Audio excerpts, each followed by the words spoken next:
नमस्कार. आज मी एका वेगळ्या पण अत्यंत महत्त्वाच्या मुद्द्यावर तुमच्याशी बोलायला आली आहे. आजच्या लोकसत्ता वृत्तपत्रात एक बातमी वाचली ऑस्ट्रेलियातून. ऑस्ट्रेलियामध्ये आता 16 वर्षाखालील लहान मुलांना समाज माध्यम वापरण्यास बंदी घालण्यात आली आहे.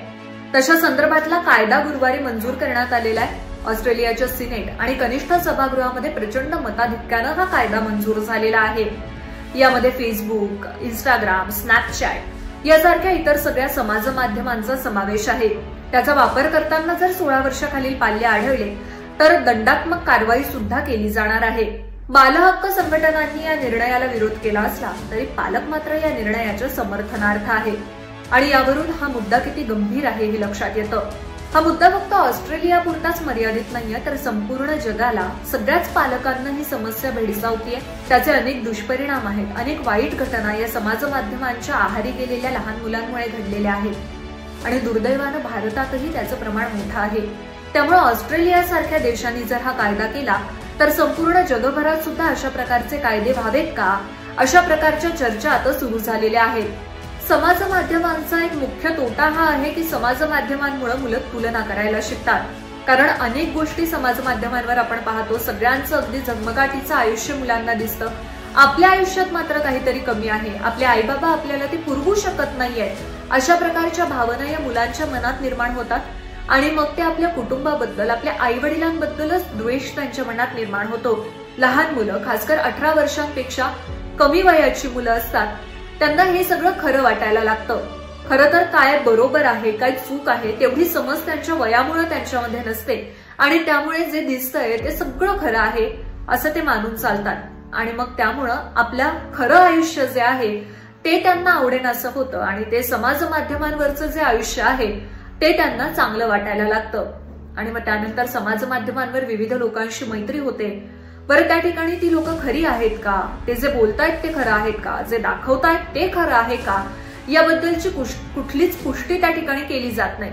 आणि त्यामुळे मुलं कशावरही विश्वास ठेवतात आणि त्यामुळं असं होतं की समाज माध्यमांवर मैत्री कितीही मोठी असली, कितीही मोठी फ्रेंड लिस्ट त्यांची असली तरी खऱ्या आयुष्यात मात्र 1-2 मित्र सुद्धा मुलांना नसतात. आणि मग समोरासमोर जेव्हा बोलण्याची वेळ येते तेव्हा त्यांच्यामध्ये तेवढा आत्मविश्वासही नसतो. समाज माध्यमांवर अगदी रील टाकून किंवा 10 लोकांशी एकत्र चॅटिंग करणारी सुद्धा काही मुलं आहेत जी अगदी 2 माणसं अनोळखी पुढे आली तरी त्यांचा आत्मविश्वास ढासळतो. त्यांच्या डोळ्यात डोळे घालून ते बोलू सुद्धा शकत नाही. अशा पद्धतीच्या अनेक घटना, अशा पद्धतीची अनेक मुलं आपण आपल्या आसपास बघतोय. आणि त्यामुळं आता हे समाज माध्यम किती घातक आहे, त्याचा किती तोटा आहे हे आपल्याला दिसून येत आहे. ऑस्ट्रेलिया हे एक प्रगत आणि स्वतंत्र राष्ट्र आहे. त्या ठिकाणी लहान मुलांना अगदी वयाच्या लहान वयापासूनच मोकळीक दिली जाते. स्वतःचे निर्णय ते घेतात. अनेक मुलं वयाच्या 18 वर्षानंतर आपल्या पालकांपासून वेगळी सुद्धा राहतात. मात्र त्यांना सुद्धा अशा पद्धतीचा कठोर कायदा करण्याची गरज भासली, कारण समाज माध्यमांमुळे होणारे दुष्परिणाम हे फार मोठे आहेत आणि ही समस्या फार गंभीर आहे.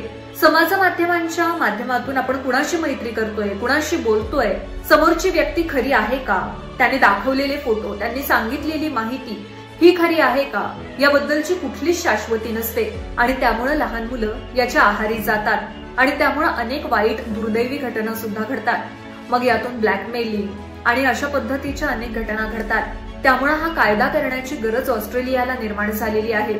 तशीच गरज आता इतर देशांना सुद्धा निर्माण झालेली आहे का, खास करून भारतात ते करण्याची गरज आहे का, अशा चर्चा आता वाढलेल्या आहेत. आता यामध्ये एक असा सुद्धा मतप्रवाह आहे, जागतिकीकरणामुळे स्पर्धा सुद्धा जागतिक पातळीवर झालेल्या आहे. त्यामुळे मुलांना जगभरातली माहिती असणं, जगभरातले मित्रमैत्रिणी असणं हे अत्यंत गरजेचं आहे. नाहीतर पुढे जाऊन त्यांचा आत्मविश्वास कमी पडेल किंवा मुलांना जगभरात जगासोबत खांद्याला खांदा लावून चालताना अडचणी येतील. आणि त्यामुळं लहान मुलांना सगळ्या पद्धतीच्या टेक्नॉलॉजी उपलब्ध करून द्याव्यात. जी सगळी माहितीची कवाडं आहेत ती लहान मुलांसाठी खुली व्हावीत, असा सुद्धा एक मतप्रवाह आहे. मात्र त्या गोष्टीचा तेवढा फायदा आहे तेवढाच तोटा सुद्धा आहे. लहान मुलांना अत्यंत कमी वयात खूप मोठ्या प्रमाणात माहिती उपलब्ध होते आणि त्यातली बरीच माहिती ही त्यांच्या वयाला साजेशी अशी नसते. त्या लहान वयात त्यांनी ते बघावं असं ते नसतं. मात्र लहान मुलं त्याच्या आहारी जातात कारण त्याच्यावर कुणाचाच कंट्रोल नसतो.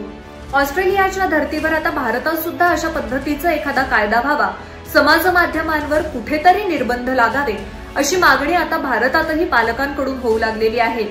यामध्ये काय फायदे काय तोटे याबद्दल काही मुद्दे तुम्हाला सुचवायचे असतील तर कमेंट बॉक्समध्ये नक्की सांगा आणि याविषयी तुमचं काय मत आहे। समाज माध्यमांवर निर्बंध घातले पाहिजे का? ऑस्ट्रेलियाने घेतलेला निर्णय कितपत योग्य आहे याबद्दल तुम्हाला काय वाटतं हे आम्हाला कमेंट बॉक्समध्ये नक्की कळवा।